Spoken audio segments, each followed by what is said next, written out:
very big welcome to Pinax TV once again. And so you're Ghanaian now, you're a fan of actor John Dumelo. Today is going to be one of the most wonderful and happiest day in your life because it is a happy day and a big win for our own actor John Dumelo. Actor John Dumelo some time ago declared intentions that he wanted to go into active politics. So we realize that some time now, no baby a year NDC for Bekobi are talking about the presidential candidate for the New Democratic Congress NDC. Mahama baby obefebi was not John Dumelo edinichi baby a Sam George Okujuto a black baby obefebi was a John Dumelo ediomiche we ni say he indeed wants to serve in the NDC and he also indeed wants to serve in the government of the NDC, that's the opposition, the National Democratic Congress. Intino nanu ya a year party NDC omo out ebe shadow say very soon they'll be holding an NDC primaries and I say a primary. See a can't primaries a year or holding some sort of an election within the NDC themselves. No me a year MPs and possible people who can be elected as member of parliament for various constituencies. No, wow, or join in on our we need. If you are interested, you can also go and join it. Who some of be brave coming out, so they want to contest as MP for that their various constituencies, particularly within the NDC wing.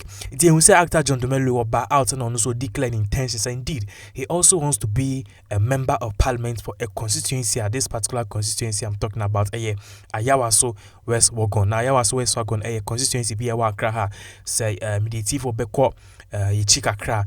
Just last year muho ena aye omo MP ana otiswa efeni Emmanuel Chemantin Ejaku so film ya just na embrani chen MPB film quickly no was some koye by election enumu ne hu se ono ankasa na yire baako a ye friend Madam Lydia Ahasan Oyinini say indeed ni kru no oye juma pana. Indeed she wants to actually go and also continue the good work of her late husband, that's Emmanuel Chemantin Ejaku. Papa na wato from na ye Emmanuel Chemantin Ejaku no ankasa na yire and the stand there for that particular constituency during the by election who says she won hands down, even though some riots ni a whole lot of things come out. It was time for NDC to also come out within this particular time and choose one person coming next year who will go and face this particular lady Ahasan. And in their primary so we say actor John Dumelo we in kan and then the agudi ni na share so and say they put the campaign together. I mean can say results number out the results are out no ni tintin and say John Dumelo has won. Now John Dumelo he won by a margin of 758 votes. 758 votes. Now, Rebecca said, John Dumelo, who was he contending with? He was contending and contesting with our own Ifua Adobe, and also a contest for that same friend is a member of parliament under the NDC ticket for Ayawaso West Wougon, but then she lost. I mean, can say John Dumelo, we win at the big time. Ghana has say, Obia Ebony Trinko, so the next thing is for him to go and take on the member of parliament for Ayawaso West Wougon. This is just the first battle. So I'm not supporting John Dumelo, neither am I declaring my intention for him. I'm just being neutral, but I think say Ayawaso West Wougon a very strong MPP hold. I mean, can say for almost getting to about 20-something years now. A year NDC Nibia intimate ni sa constituency. Tinim say John Dumelo acquire actor no. And the followers or Instagram echo almost 6 million. If you can have some influence on affluence, you can have some influence and effect on voters. Come next year 2020 election. It's for in some the IBB ama we cry City FM and also GH Money John Dumelo have a conversation. And besides, how hopeful is he that is going to win the 2020 this particular primaries for the Ayawaso West Wougon come. So be okakujina Kuninim ama NDC under the Ayawaso West Wougon. According to him, he said that there's been a phrase out and there that particular phrase. The chair said fear delegate, but then he's hopeful say he's going to win because on a year your friend is a delegate na kasa on delegate kasa one thing that he did or feel say a year best and he actually listened to them because the whole thing is said they have concerns and they want somebody to go to Parliament and go and address these particular concerns. You know, what we saw was he actually says that he has actually listened to people, and people have put their faith and their trust in him, John Dumelo, to go and deliver exactly what they want. And now share Obobo some, your friend is saying, some things that the constituency or the people in the constituency want. Talking about security, sanitation, and some few other petty things. Your friend is area. You know, it's for a ha any Dimbesi and Kasabi will leave you with a John Dumelo rally and our NDC John Mahama rally. I mean, no, say a very good news and a very big news for our own John Dumelo from Pinax TV, PinaxOnline.com, Pinax GH. We say a very big congratulations to him.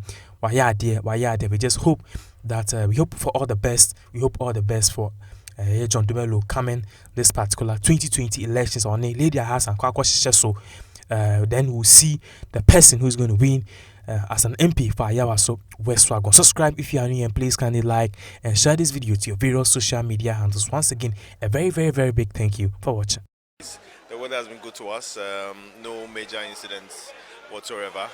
Voting started on time, and as we speak right now, I think we're almost done, but of course officially the voting ends at 5 o'clock, and so we are just waiting for 5 to come, and then we'll start counting. At the end of the day, I expect to be the winner. At the end of the day, I expect to come out victorious based on what the delegates are saying, even though they said we have to fear delegates. But I feel and hope that at the end of the day, everything will swing my way. We've all put in hard work, but I feel that I've put in much harder work. I've lived in the constituency for over 10 years. I know the ins and outs of the constituency, and I feel that it is time for NDC in Ayawaso West to win the seat and get an MP in Parliament. Crisis. Apart from the livelihoods lost, the resolution cost of nearly 20 billion Ghana cedis, as we are told, ultimately becomes a burden on the Ghanaian taxpayer. This comprises the 12 billion for the universal banks that were shut down, another 7 billion provided and expected to be used for the saving and loans institutions and finance houses, and approximately another 1 billion for the microfinance institutions. The current provisions made for the debt in the mid-year review budget amounts to about 3% of GDP, and will, together with the fresh debt incurred in the energy sector over the period of the Akufo-Addo administration, put the fiscal deficit above 11%. And it will move Ghana closer to the debt distress threshold of 60% debt to GDP ratio, even with the rebased figures. There are many valid questions to ask, including whether the revocations and the mass closures were the best options under the circumstances, or whether there were no other options available to resolve the problem. What part did the debt owed by government to its contractors and suppliers play in the insolvency of these financial institutions? And to what extent did the utterances and posturing of the central bank create panic that resulted in a run on many of these financial institutions? It is tried knowledge that no bank or financial institution, no matter how big, can survive if there is a rush on investments, especially when induced by the pronouncements of policymakers or regulators. We can also ask, what role did the macroeconomic challenges and energy sector crisis of the past several years have on the slide into insolvency of some of these banks?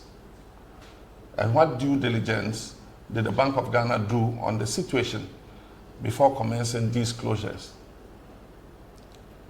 This is not the first time Ghana has faced a crisis in our financial sector.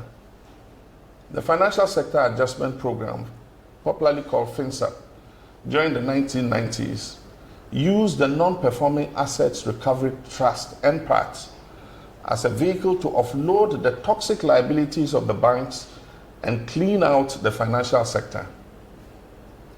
During the world financial crisis, it was not uncommon that many countries, because of the strategic nature of their domestic financial institutions, provided bailouts in exchange for equity in order to prevent a chaotic meltdown of their financial sectors.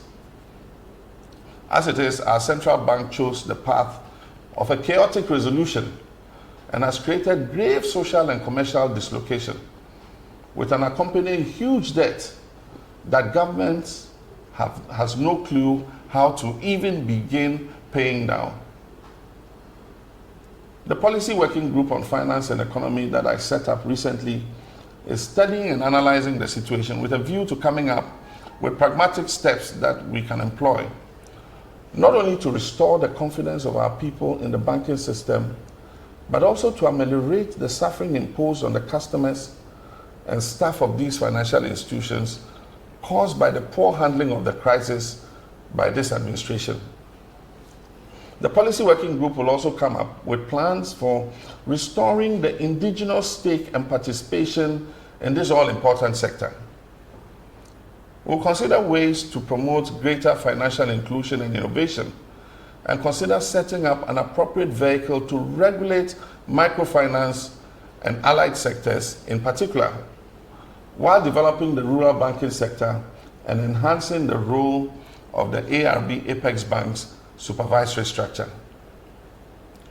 A future NDC administration will assess the effectiveness of the regulatory architecture and identify gaps as well as the needed reforms to promote greater financial stability and growth.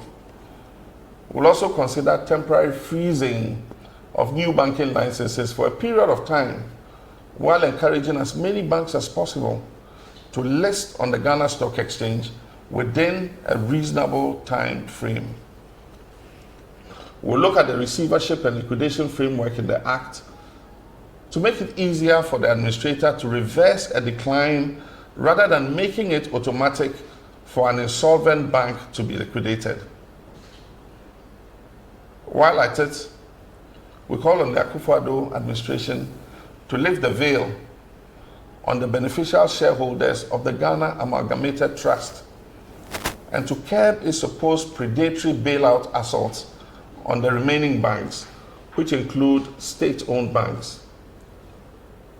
Meanwhile, I wish to assure all those who have suffered in one way or the other as a result of the approach being used by the current administration that we stand by you, and we're working very hard to take over the governance of our beloved country in 2021 and to bring certainty, financial security, progress, and prosperity to all Ghanaians, irrespective of their ethnicity, their family, religion, or political affiliation.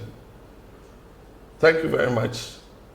And I'll now go through your contributions and questions and answer them. The hashtag to use, remember, is hashtag John Mahama Live.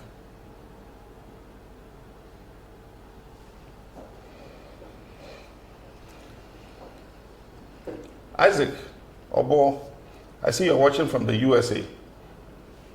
And the question is, what will you do with this situation if given the opportunity? Isaac, thank you very much. Indeed, like I said, closures and revocation of licenses are a last resort when nothing else can be done. I believe that the better option is to look at how the situation can be salvaged. It is only when you have nowhere else to turn that you resort to closures and revocation of licenses. The current revocation of licenses and closures has caused mass dislocation and has created very serious implications for credit financing of our small and medium enterprise sector. And it's going to take several years for us to climb out of it.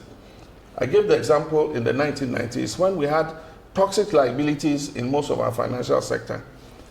What happened was the government of the day created what we call a bad bank and offloaded all the toxic liabilities into the bad bank. It was called the Non-Performing Assets Recovery Trust. And it cleaned out the balance sheets of the banks. It put in better regulatory measures. And then the bad bank went after the debts that it had inherited. And a lot of the money was recovered and it went back to